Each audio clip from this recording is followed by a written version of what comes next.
From CASSIUS Rifle TV MTK Global, joined by Eddie Hearn. Very late here, they're packing up around us. Well, it's quite an eventful night. Felt like July 28th all over again. Great night. Nights of up and down, disappointment, success, drama, wars, bravery, courage.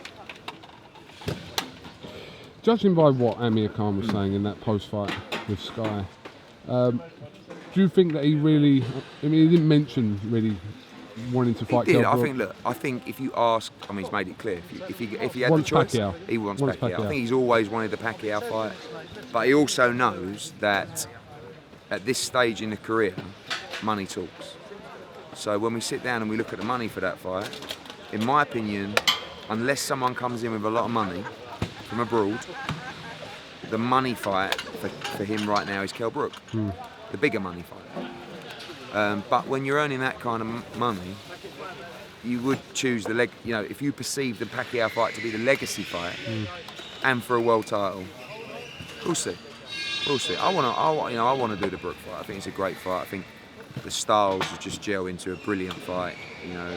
And people talk about Amir's vulnerability. Taking away the Phil Greco fight, which was 39 seconds, that was the real comeback fight from Canelo. Yeah. So I thought it was a good performance. I mean, what did you make of the second round? Obviously, he dropped Vargas in the round and then got dropped himself. He does what he always does. He got carried away, squared his feet, he put his hands down, and he got hit by a great right hand. He got up, the bell went. What would have happened if the bell wouldn't have rung? I don't know, but he was fine on his feet. I mean, we've seen him hurt badly, and he wasn't hurt badly. It was a flash knockdown, but you never want to see a fighter hit the canvas, and he did. But it was electric. The whole performance was electric. The crowd loved it, and that's what Amir Khan does. When are you going to kind of get this going? If it's going to happen at the back end of this year? I think if he wants to fight in December, then it has to happen in the next couple of weeks. The decision. But I think he'll push to 2019 personally. You think? If you're going to have a December fight, you need to get in camp in the next 2 or 3 weeks. Is that because he's gone 12 rounds today? Yeah, and I don't know. I'm going back there now, but let's have a walk actually. Come on. Yeah. See you in a bit. I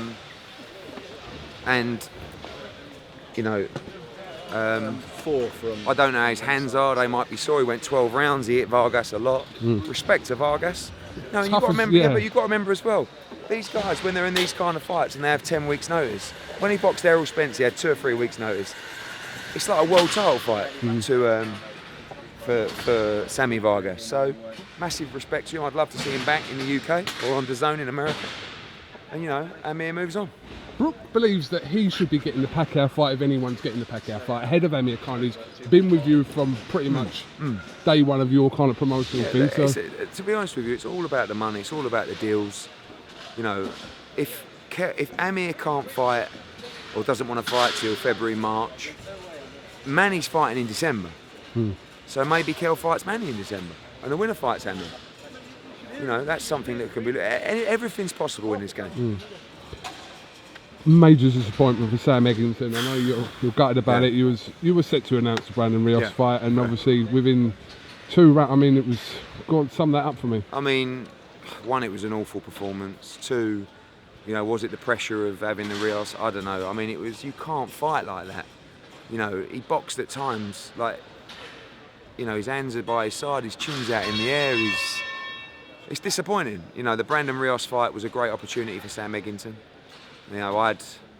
We've got 1 slot taken care of and 1 remaining slot for Wembley, which was going to be Sam Eggington against Brandon Rios. Well, a chance Rios may still fight on it? I doubt it. He'll probably box on our November show. So what's your? Have you got a contingency I've got 2 plan? fights that I was keeping in the can. Right. And at what weight could you reveal?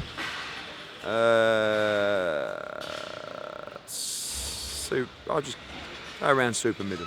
Around super middle. But we'll announce that Monday, Tuesday, and then we're done. But I'm gutted for Sam because I would have liked to see him on that stage. Yeah. And the Rios fight would have been a war. But when you fight like that, even at 24, you're going to put miles on the clock, and you can't fight like that. And if you fight like that at any kind of level, you're going to get beat and you're going to get hurt. And he has to look at himself and decide what he wants to do for his career. Because if he's losing at that level, that guy, he's lost twice. He was outpointed. He's not a true light middleweight. You've got to be smarter than that. You've got to be better than that. You've got to hold when you're in trouble. You've got to do all the things that you're taught. Look at Tommy Langford. Tommy Langford got buzzed, what, in the first round, the third round. What a performance by him. What a fight. One of the fights of the year, again, a second one. You know?